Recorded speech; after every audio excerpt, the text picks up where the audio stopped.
Sudah siap Bapak Ibu? Assalamualaikum warahmatullahi wabarakatuh. Alhamdulillahirabbil alamin. Alhamdulillahilladzi anzala sakinah fi qulubil mu'minin liyazdadu imanan ma'a imanihim. Allahumma shalli ala Muhammadin wa ala alihi wa ashabihi ajma'in. Bapak Ibu sekalian dan para penyimak di IG, kajian kita kali ini adalah bagaimana ikhtiar supaya sholat kita khusyuk. Di dalam surat Al-Mu'minun ayat pertama, a'udzubillahi minasyaitonirrajim, qad aflahal mu'minun alladzina hum fi sholatihim khashi'un. Amat sangat beruntung, bahagia, sukses orang beriman yang khusyuk dalam sholatnya. Jadi kalau sholat kita bagus, sederhana ya, kalau sholat kita bagus, maka urusan-urusan yang lain dibuat oleh Allah bagus.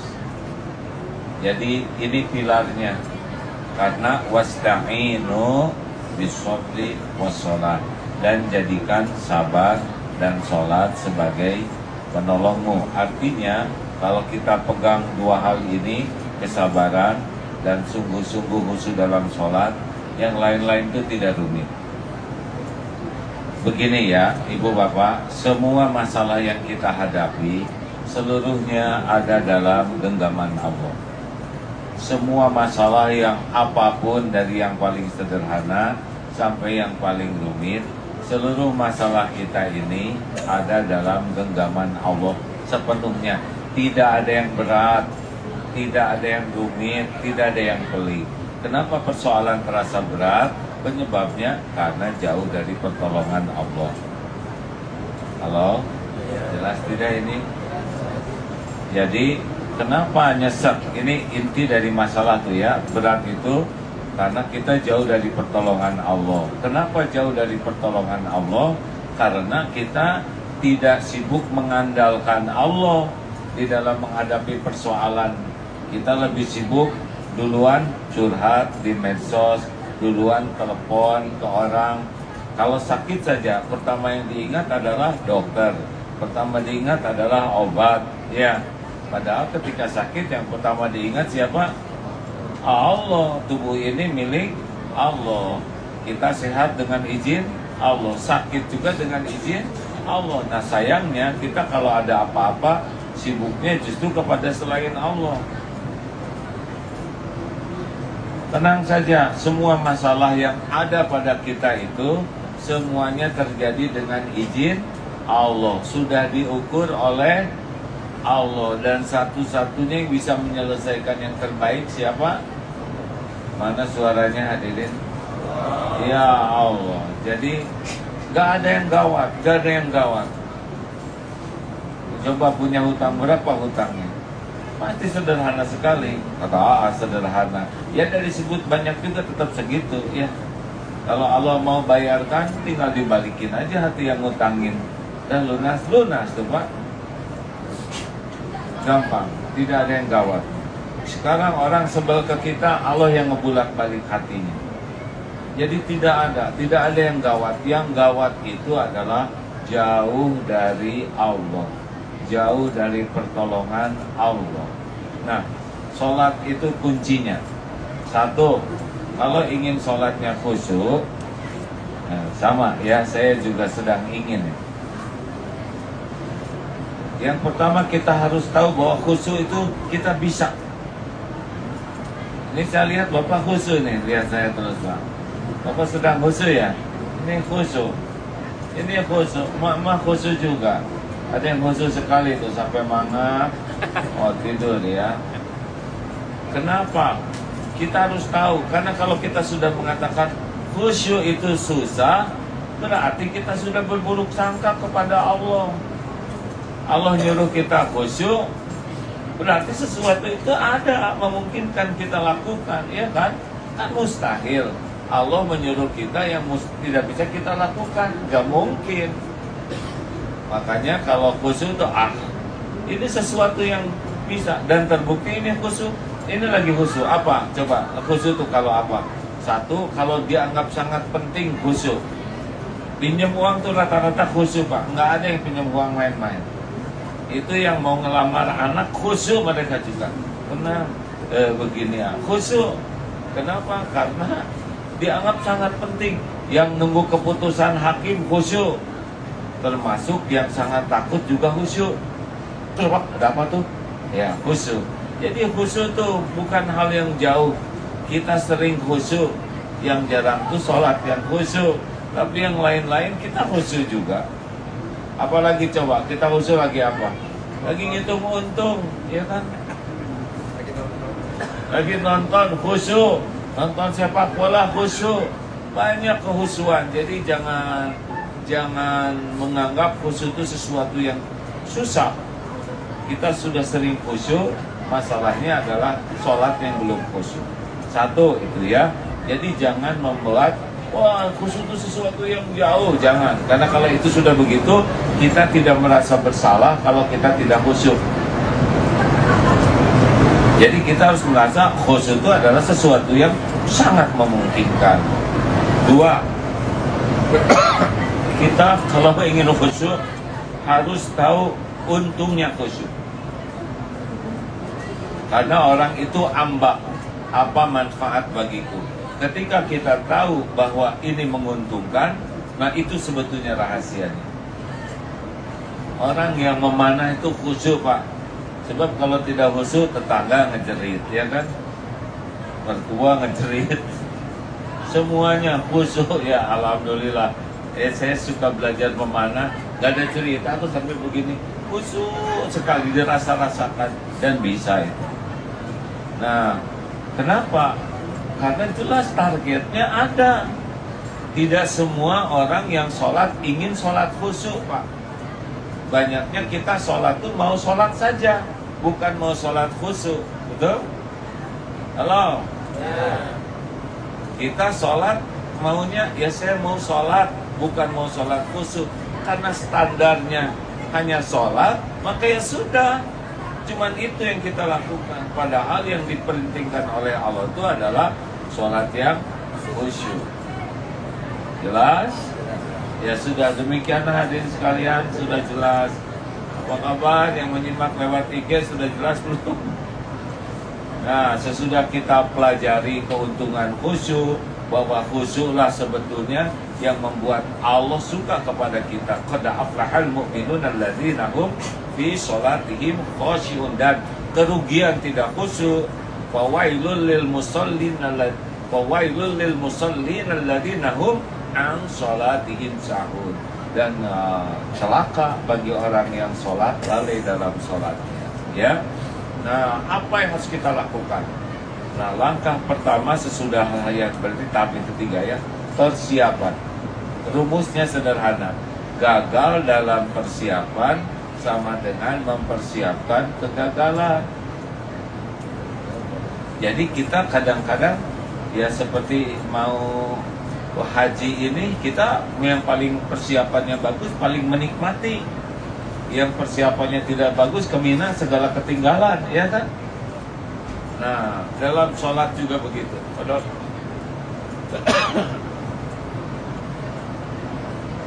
Ya, silakan. Misalnya apa saya lihat dulu. Oh, Mas. Oh, iya. Mangga. Ini Pak Bupati Banyuwangi. Sama siapa, Mbak? Oh iya, silakan. Boleh. Oh iya, ketukeran ya. Matur suwun, lanjut ya. Ini tentang sholat khusyuk. Sampai di mana tadi? Persiapan. Persiapan. Gagal dalam persiapan sama dengan mempersiapkan kegagalan. Jadi Allah tuh tahu persis ya, kita mau sholat itu semangat atau tidak. Nah, misal satu persiapan apa? Ilmu. Karena semua karunia atau gerbangnya ilmu. Jadi tidak bisa orang sholat khusyuk kalau tidak punya ilmunya. Allah lihat nih, kita belajar enggak ilmu sholat, ilmu tentang tauhid, Karena kalau kita nggak kenal ke Allah, nggak yakin ke Allah, nggak bisa. Khusyuk itu susah. Ya, kita yakin ada CCTV, yakin. Udah beda dibanding dengan yang tidak yakin. Benar? Coba lihat, masuk ke ruangan ada CCTV, jaim, ya kan? Kalau dalam para artis namanya sarkam, sadar kamera, ya. Orang yang yakin wa huwa ma'akum aynama kuntum wallahu bima ta'maluna basir. Dan dia Allah bersamamu dimanapun kau berada, dan Allah maha melihat apapun yang kau kerjakan. Ya, seperti begini, bagi orang-orang yang ahlul yakin, dia yakin bahwa bersama kita bukan cuma kita, tapi para malaikat, juga Allah yang memperhatikan. Karena orang yang ilmunya, tauhidnya bagus, maka persiapan yakin ke Allah itu akan membantu sholat. Persiapan apalagi ilmu fikihnya sholat. Karena kalau tidak tahu fikihnya ragu, ya seperti sujud sahwi, kalau ada salah bingung, ya. Atau kemarin di Madinah ketika ada sujud tilawah, ya, ada yang marah-marah, kenapa imam lupa? Udah bukan imam lupa, dia yang nggak sujud. Persiapan apalagi sesudah persiapan ilmu tauhid harus belajar itu. Kemudian fikihnya, tidak kalah pentingnya adalah persiapan seperti wudhu. Wudhu itu penting, ya. Allah melihat kita wudhu. Ada yang wudhunya tuh colak-colek aja, ya, ke kaki juga seret begini, ke rambut asal tal. Apalagi yang pakai make up katanya, ya, karena takut make upnya rusak. Jadi asal Allah memperhatikan kita sedang wudhu. Allah tahu kita wudhunya seperti apa. Allah melihat kita wudhunya seperti apa. Makanya kalau orang sudah bagus wudhunya, kecenderungannya akan bagus sholatnya. Ingat pelajaran kemarin, kalau suatu amal disukai Allah, maka amal itu akan dinikmati dan akan beranak pinak anak amal-amal soleh lainnya. Kalau sholatnya bagus, itu sholatnya nikmat dan akan zikir dia sesudah sholat itu. Kalau sholatnya tidak bagus, dia tidak akan zikir sesudah sholat itu. Pasti buka HP, terus, ya, browsing, kemudian ya udah gitu pergi, nggak doa. Kalau zikir bagus, dia pasti pengen doa. Jadi Allah itu melihat kita sedang wudhu, melihat kita menyiapkan pakaian, melihat kita menyiapkan tempat sholat. Kalau kita misalnya Pak, ya, maaf ya, kan ada orang yang sholat itu nggak peduli dengan pakaiannya. Ya, ini sajadah aja kadang-kadang disepak, loh begitu. Padahal Allah melihat, Allah menyaksikan. Wallahu khabirum bima ta'malun. Allah maha teliti melihat apa yang kita lakukan. Jadi kita harus sebelum sholat itu prepare-nya tuh bagus. Apalagi tahajud, ya, sedang kita sendirian, aduh, kita mandi dulu, kita bersihkan, kita pakai baju yang rapi, Allah melihat tuh, ya. Kita wudunya bagus, pakai pengharum, sadahnya diharumkan, Allah lihat apa yang kita lakukan. Jadi sholat khusyuk itu hadiah dari Allah bagi orang yang memang persiapan lahir batin ingin sholatnya bagus. Nah sekarang kita ilmunya nggak pernah kita pelajari, bacaan sholatnya kita nggak ngerti, betul tidak? Kemudian sholatnya telat, asal-asalan, tidak peduli wudunya, tidak peduli pakaian. Dari mana Allah mau ngasih sholat khusyuk? Kalau memang tidak ada, kita ingin khusyuk. Demi Allah, Bu, persoalan apapun tuh nggak ada apa-apanya. Persoalan keluarga, persoalan kerjaan, persoalan bisnis, persoalan itu nggak ada apa-apanya. Kalau Allah mudahkan pasti mudah. Tidak ada yang rumit, tidak ada yang sulit bagi Allah. Kita tuh tidak dirancang untuk memecahkan masalah sendiri. Kita itu dirancang untuk jadi dekat dengan Allah, dan Allah menolong kita menyelesaikan masalah. Wa may yattaqillaha yaj'al lahu makhrajan. Barang siapa yang bertakwa kepada Allah, baginya jalan keluar. Wa yarzuqhu min haitsu la yahtasib. Dan Allah akan berikan rezeki dari tempat yang tidak diduga-duga. Wa may yatawakkal 'ala Allah Dan barang siapa yang hatinya bulat utuh, hakul yakin hanya Allah satu-satunya pemilik segala-galanya, pemilik segala solusi, bahwa maka baginya hasbuh, Allah cukupi segala keperluan lahir, batin, akal kita. Makanya nggak ada yang gawat dalam hidup. Yang gawat itu kita tidak serius ke Allah.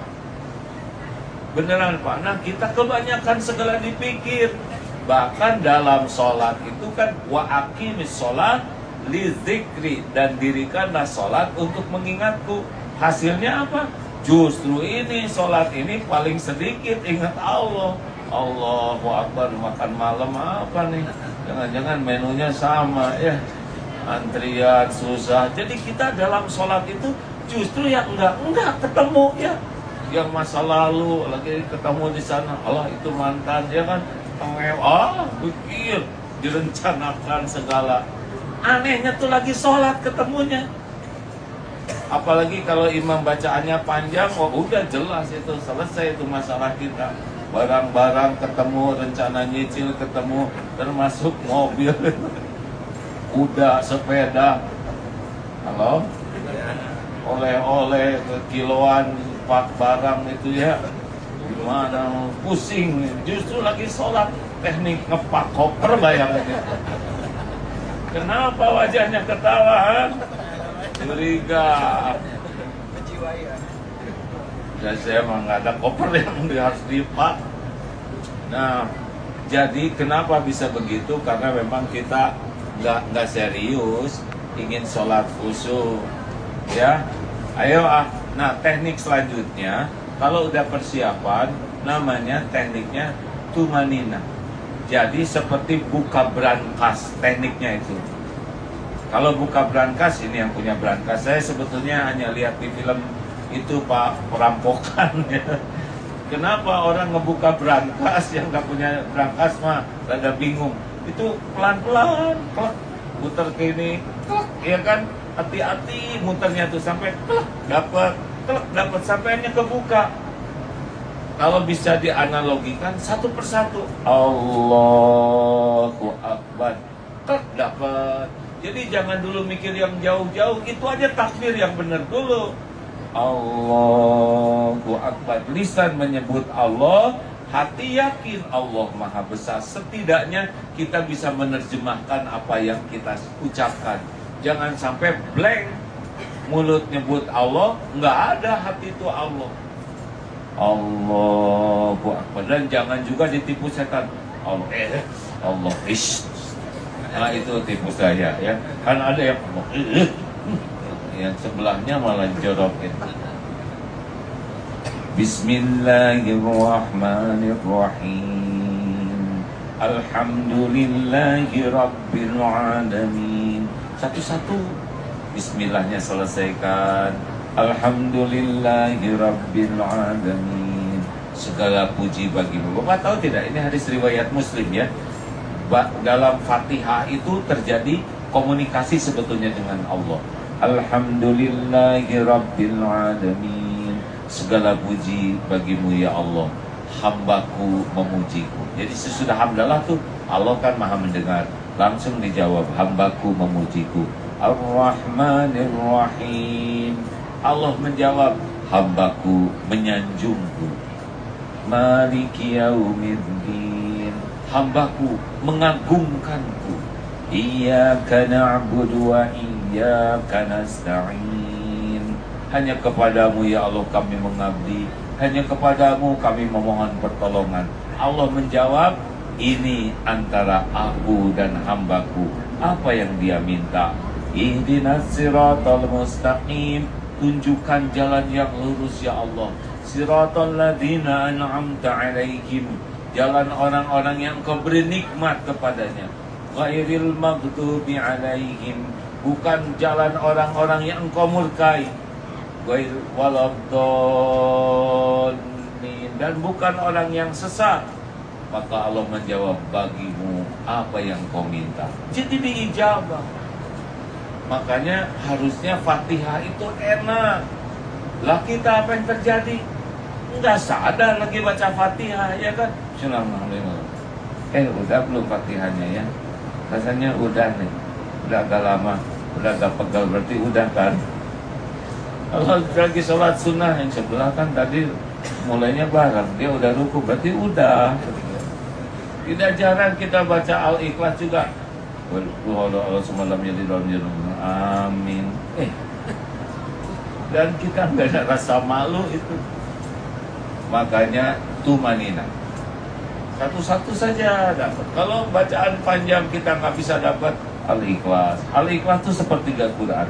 Ada sahabat Nabi yang tiap baca siap sholat ya, rakaat yang akhir tuh yang kedua baca Al-Ikhlas. Ditanya, kenapa kamu begitu? Karena saya sangat mencintai. Maka Allah mencintainya. Sepertiga Quran Al-Ikhlas. Aduh, gembira. Yes. Kalau gitu saya mau Al-Ikhlas terus menerus 3 kali khataman. Selalu cari akal ya. Lanjut. Lalu, nah sesudah tumanina, yang paling bagus itu di dalam sholat itu ya, kan ada yang khusyuknya itu khusyuk kebacaan. Dia tidak mengerti, tapi dia berusaha ngikutin bacaannya sendiri, tapi dia tidak mengerti. Yang kedua ada yang dia khusyuk karena memahami bacaan. Jadi seperti sedang sholat itu menerjemahkan. Tapi ada juga yang dia tidak paham, tapi dia merasa dilihat Allah. Jadi seperti seperti ada CCTV misal ya, kita serius karena merasa dilihat CCTV. Ada orang yang belum paham bacaan, belum juga belum mengerti bacaannya, tapi dia merasa dilihat Allah. Jadi Allahu Akbar, dia merasa nih Allah sedang menyaksikan dirinya. Allahu Akbar ruku, dia pun subhana rabbiyal azim, belum begitu mengerti, tapi dia merasa sedang ruku ke Allah. Ini sudah bagus. Tapi yang paling bagus adalah sambil sholat itu memahami bacaan seakan berbicara ke Allah dan merasa ditatap oleh Allah. Ini antabudallah ka'annaka taroh wa illam takun taruh fa innahu yarah. Engkau beribadah seakan kau melihat Allah. Sekiranya engkau tidak bisa melihat Allah, karena nggak bisa ya, maka yakinilah Allah melihatmu. Jadi sholat itu harusnya nikmat. Sholat itu sesuatu sekali. Dapat kebahagiaan, pengennya tuh sholat. Dapat kesedihan, pengennya sholat. Punya keinginan, sholat. Ada rasa takut, sholat. Karena sholat itu gerbang kunci yang membuat kita bisa ditolong langsung oleh Allah Subhanahu wa Ta'ala. Ayo minimal 40 rakaat sehari. Karena aslinya kita itu hidup tuh menunggu waktu sholat. Kita tuh nunggu waktu sholat nih Pak. Jadi kerja tuh nunggu waktu sholat dengan ibadah ghair mahdoh. Sholat ibadah mahdohnya. Kita olahraga itu nunggu waktu sholat. Kenapa olahraga? Ibadah juga. Kita berumah tangga nunggu waktu sholat. Jadi aslinya itu sholat. Karena kan asalnya perintahnya 50 kali, benar? Kalau di counting jadi 5, 40 tuh bagaimana? 17 fardu. Bapak berapa kali sholat fardu sehari? Berapa rakaat? 17. Yang betul. Subuh coba itu 3. Subuh 2, duhur 4. Pada ngitung semua yang baru tahu nih, asar maghrib jadi 17. Ditambah apa lagi? Ditambah rawatib. Rawatib bisa 10 atau 12. Ya, qobla subuh nggak boleh tinggalkan. Jangan pernah tinggalkan qobla subuh. Dunia berikut isinya. Lalu qobla duhur, ba'da maghrib, ba'da isya. Nggak boleh tinggalkan. Itu rawatib yang paling penting. Ya. Qobla duhur, ba'da duhur bisa 4. Itu aja udah 12. Ditambah tahajud 11. Jadi berapa? Berapa? Udah 40 itu. Itu udah minimal pisan harusnya. Udah minimal itu 40 kali 40 rakaat. Coba tes aja 40 rakaat. Ada jalan. Nah, sayangnya kita ini ke sholat itu hanya rutinitas. Padahal kayak bawa kunci kita tuh.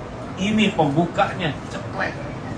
Jadi kalau ada apa-apa tuh, cemburu ke suami, gak usah mikirin suami, karena udah cemburu, ya kan?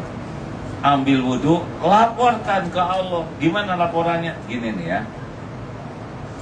Waduh, ini langsung dicatat. Nggak usah dicatat, Bu, karena saya baru mau ngarang. Ya. Sholat sunnah 2 rakaat, sesudah selesai, bisa dalam sujud. Tapi kalau dalam sujud jangan pakai bahasa Indonesia, dizaharkan ya. Tapi kalau sudah selesai, ya Allah, Engkaulah yang menciptakan suami saya, Engkaulah yang menakdirkan jadi pendamping hidup saya, Engkau yang menggenggam lahir batinnya, Engkau saksikan apa yang terjadi, Engkau tahu apapun yang ada dalam pikiran dan hatinya. Titip ya Allah, Engkaulah yang menguasai lahir batin. Titip ya Allah, jangan biarkan suami saya tergelincir. Enggak boleh doa yang kejam. Ya Rabb, kalau gini-gini amat ganti aja ya Allah. Akhlaknya ya. Doa yang bagus. Allah mendengar, Allah tahu ibu lagi cemburu, lagi stres, tapi Allah senang karena ibu larinya kepada pemiliknya. Sama bapak juga kalau takut oleh istri misalkan ya. Oh beda sih. Ya Allah, tolong lindungi saya dari ancaman lahir batin. Coba mengeong dulu. Kan kalau lelaki mah sebelum nikah singa, kalau udah nikah jadi kucing. Nggak apa-apa ya, kucingnya kucing soleh, tapi jangan kucing soleha. Pak, ada apa-apa sholat, percayalah Rasulullah itu apa-apa sholat. Ada berita sedih, Rasulullah juga sholat. Nah, cobalah. Makanya bagus sekali kalau kita membiasakan menjaga wudhu, sehingga kapan-kapan tinggal gelar sholat. Begitu, minta ke Allah supaya bisa khusyuk. Ya Allahumma inni as'aluka imanan kamilan wa yaqinan shadiqan wa qalban khashian wa lisanan dzakiran. Sudah apa belum? Sudah sering dengar. Kami mah enak tinggal amin, amin itu yang bikin gak apa. Demikian sahabat-sahabatku sekalian, segitu aja dulu ya. Ini teman-temannya. Tuh, alhamdulillah. Dadah semuanya, Pak. Bisa ada keluarga yang lagi ngelihat, katanya ibu saya, keluarga saya masih ada enggak? Masih ya. Jarang hilang. Ada antri makanan yang beratnya di sini. Terima kasih, semoga sahabat-sahabat semua diundang Allah kebaitullah ya. Assalamualaikum warahmatullahi wabarakatuh.